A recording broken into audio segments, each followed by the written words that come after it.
There is, however, one recommendation of the Press Commission which seems to have been omitted when making the provisions of this bill. The Commission had said that on the Council representation must be given to the periodical press also, that is, the weeklies and others. I find that omission here. I feel that in our newspaper world, these periodicals, these monthlies, fortnightlies, and weeklies do play an important part, especially in molding public opinion and in the dissemination of knowledge. Therefore, I think that the recommendation of the Press Commission that some representation ought to be given to the periodical press also must be considered in this connection. It seems to have been omitted here. That is what I have to say at this stage regarding the composition of the council. Next, I come to clause 14 of this bill, which is a very vital clause. I was happy to listen to the Honorable Minister when he stated that it is the accepted canon of journalistic conduct not to disclose the source of information. If you go through the history of journalism in India, you will find that our top men in the newspaper world had refused to divulge the source of information and they had to suffer for it, and because of such suffering, the prestige and self-respect of the profession have been very much heightened.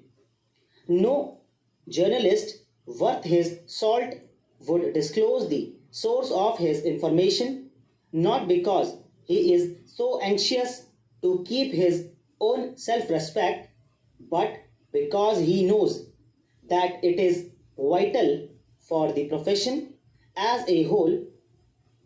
If you want an independent press, if you want your newspapers to play their part in the field of public opinion, if you ask them to disclose the source of their information, then the very spring of independent journalism would be touched, and that is not a desirable thing. The Honorable Minister has himself explained that point, and therefore I need not labor that point anymore. I, however, find that clause 14 expressly lays down that the Council has the power of requiring discovery and production of documents. If you call upon a correspondent or the owner of a paper or a publisher, in many cases it would be impossible to withhold the source of information. You cannot withhold the source of information and at the same time discover and produce the documents. We have given notice of an amendment.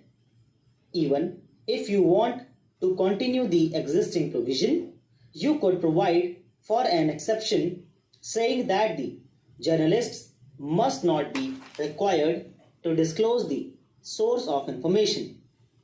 It is not a question of just the newspaper people and the public being apprehensive over these things. Here is a provision which has already been expressly put there.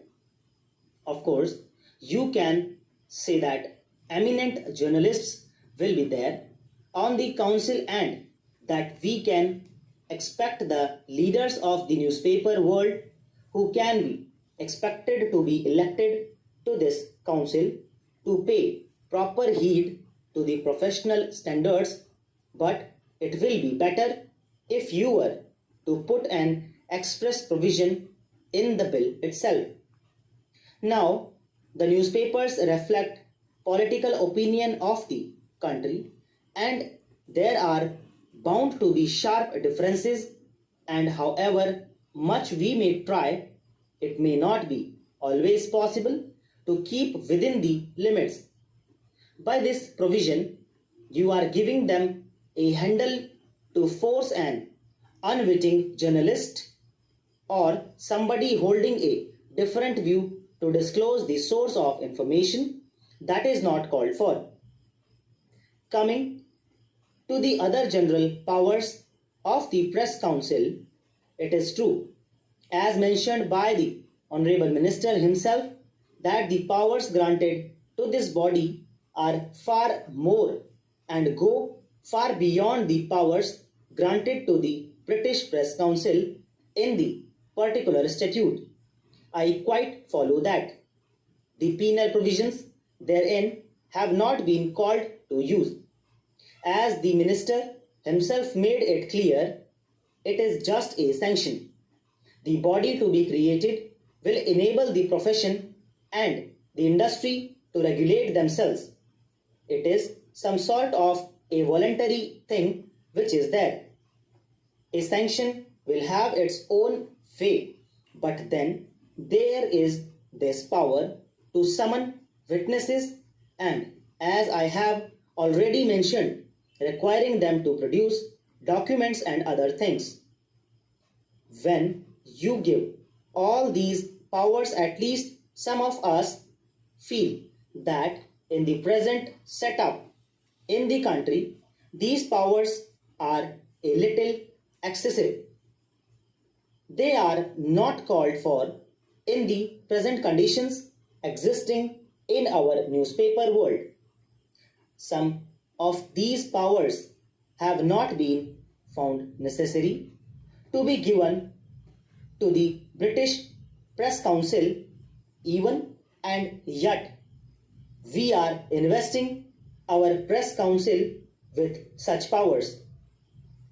It will be a rather hasty experiment to make in entrusting our Press Council with these things.